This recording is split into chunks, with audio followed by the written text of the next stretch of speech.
கர்த்தருடைய பரிசுத்த நாமத்திற்கு மகிமை உண்டாவதாக. இந்த நாள் தியானத்திற்கென்று மத்தேயு சுவிசேஷத்தின் புஸ்தகம் 19ஆம் அதிகாரம் 12 நாம் வாசிப்போமானால், தாயின் வயிற்றிலிருந்து அன்னகர்களாய் பிறந்தவர்களும் உண்டு, மனுஷர்களால் அன்னகர்கள் ஆக்கப்பட்டவர்களும் உண்டு, பரலோக ராஜ்யத்தின் நிமித்தம் தங்களை அன்னகர்களாய் ஆக்கி கொண்டவர்களும் உண்டு, இதை ஏற்றுக்கொள்ள வல்லவன் ஏற்றுக்கொள்ள கடவன் என்றார். இங்கே இயேசு கிறிஸ்து சொல்லுகிறார் அன்னகர் யார் என்பதை குறித்து. அன்னகர்கள் என்றால் திருமணம் ஆகாமல் தங்களை தாங்களே தேவனுக்காக ஒப்பு கொடுத்து மனுஷர்களால் உண்டாக்கப்பட்டவர்கள், பரலோக ராஜ்யத்தின் நிமித்தம் அன்னகர்கள் ஆக்கப்பட்டவர்கள், தங்களை தாங்களே அன்னகர்களாய் ஆக்கி கொண்டவர்கள். இவர்கள் யார் என்று நாம் அறிவோமானால், திருமணம் ஆகாமல் தேவனுக்காக ஊழியத்தை செய்து வருகிற போதகர்கள். கத்தோலிக்க கிறிஸ்துவ மதத்திலே பார்ப்போமானால், திருமணம் ஆகாமல் அநேக பாதிரியார்கள் போதகர்களாய் அன்னகர்களாய் வந்திருக்கிறாங்க. அநேக கன்னிஸ்திரிகள் தேவனுக்காக திருமணம் செய்யாமல் ஊழியத்தை செய்து வருகிறாங்க. இவர்களை குறித்து தான் அன்னகர்கள் என்று இங்க வேதத்திலே சொல்லப்பட்டிருக்கு.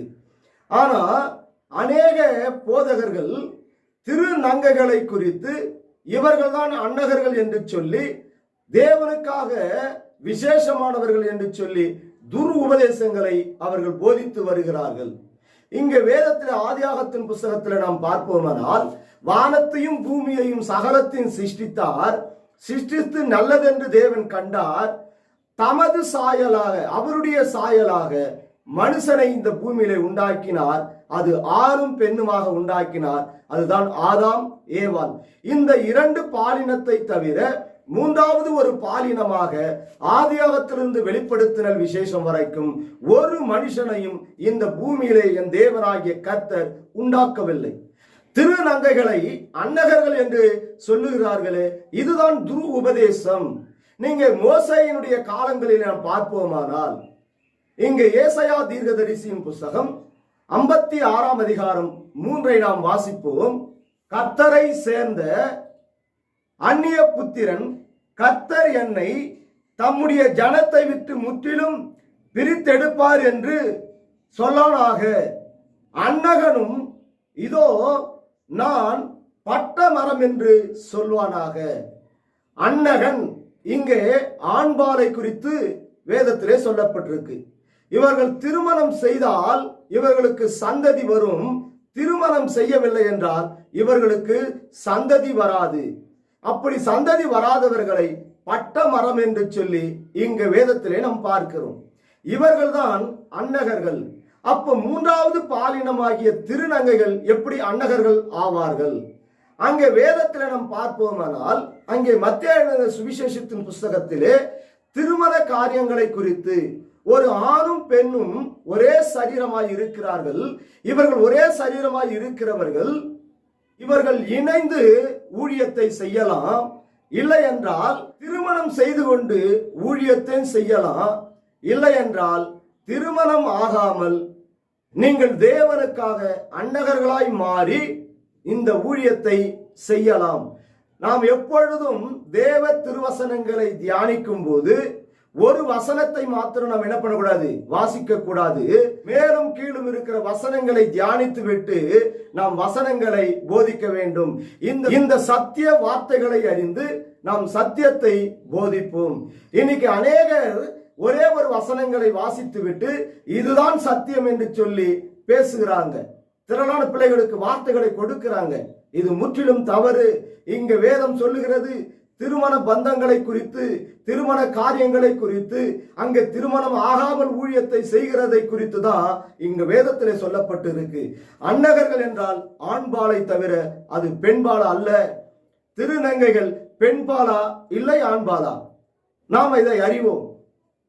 இன்னைக்கு அநேகர் நாங்களும் அன்னகர்கள் தான், இயேசு கிறிஸ்து அன்னகர், இயேசு கிறிஸ்து திருமணமே ஆகாமல் அவர் அன்னகராய் ஊழியத்தை செய்தார் என்று சொல்லி அவர்கள் தேவனுக்கு நிகராக, இயேசு கிறிஸ்துவுக்கு நிகராக ஒப்பிட்டு பேசுகிறார்கள்.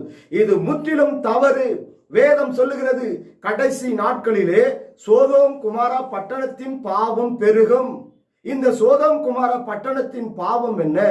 ஆணுக்கு ஆண் திருமணம் செய்து கொள்வது, பெண்ணுக்கு பெண் திருமணம் செய்து கொள்வது. இந்த நாட்களிலே பார்ப்போமானால் ஆணானவன் பெண்ணாக மாறுகிறான், பெண்ணானவள் ஆணை போல மாறுகிறாள். இது தேவனுடைய பார்வைக்கு அருவருப்பானது. தேவன் சிருஷ்டித்ததை இவர்கள் என்ன பண்றாங்க? டாக்டர் இடத்திலே போய் இவர்களை தங்களை பெண்களாய் மாற்றிக் கொள்ளுகிறாங்க. இவர்கள் பெண்கள் ஆண்களாய் தங்களை மாற்றிக் கொள்ளுகிறாங்க. இது தேவனுக்கு பிரியமில்லாத காரியமாய் காணப்படுகிறது. இது தேவனுடைய பார்வையிலே பாவமாய் காணப்படுகிறது. இவர்கள் எப்படி அன்னகர்களாய் மாற முடியும்? இவர்கள் எப்படி நாங்கள் அன்னகர்கள் என்று தங்களை வெளிப்படுத்திக் கொள்ள முடியும்? இதுதான் துர் உபதேசம். இது சத்தியம் இல்லாத ஒரு உபதேசம்.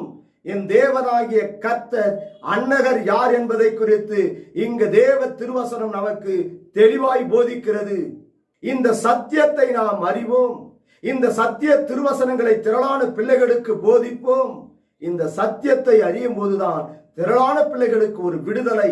இன்னைக்கு அநேக துர் உபதேசத்திலே சிக்கிக்கொண்டு தேவனுக்கு பிரியமில்லாமல் அன்னகர்கள் என்று சொல்லி தங்களையும் ஊழியக்காரிகள் என்று சொல்லி ஊழியத்தை செய்து வருகிறார்கள். இது முற்றிலும் தேவனுக்கு பிரியமில்லாத ஒரு ஊழியம், தேவனுக்கு மன துக்கத்தை உண்டாக்குகிற ஒரு ஊழியம். நாம் இந்த சத்தியத்தை அறிவோம். இவர்களை விட்டு விலகி தேவனுக்காக உண்மையும் முத்தமும் உள்ள சபைகளில் ஐக்கியப்படுவோம். கர்த்தருடைய நாமத்தை நாம் மகிமைப்படுத்துவோம். நாம் தேவ சமூகத்திலே தலைகளை தாழ்த்தி நாம் ஜெபம் செய்வோமா? சோத்தரிக்க நன்றியோடு துதிக்கிறோம். அப்பா, அன்னகர்கள் யார் என்பதை குறித்து இந்த சத்திய வார்த்தையை எங்களுக்கு வெளிப்படுத்தினீரப்பா. இந்த வார்த்தைகளை கேட்டு இந்த சத்தியத்தை அறிந்து தேவனுக்காக இனி உண்மையாய் ஜீவிப்போம் என்று சொல்லி ஒப்பு கொடுக்கிற ஒவ்வொரு பிள்ளைகளையும் பலப்படுத்தும், ஆசீர்வதியும். ஆண்டவரே, உம்முடைய கரத்தில் ஒப்பு கொடுக்கிறோம். இயேசுவின் நாமத்தில் ஜெபிக்கிறோம்.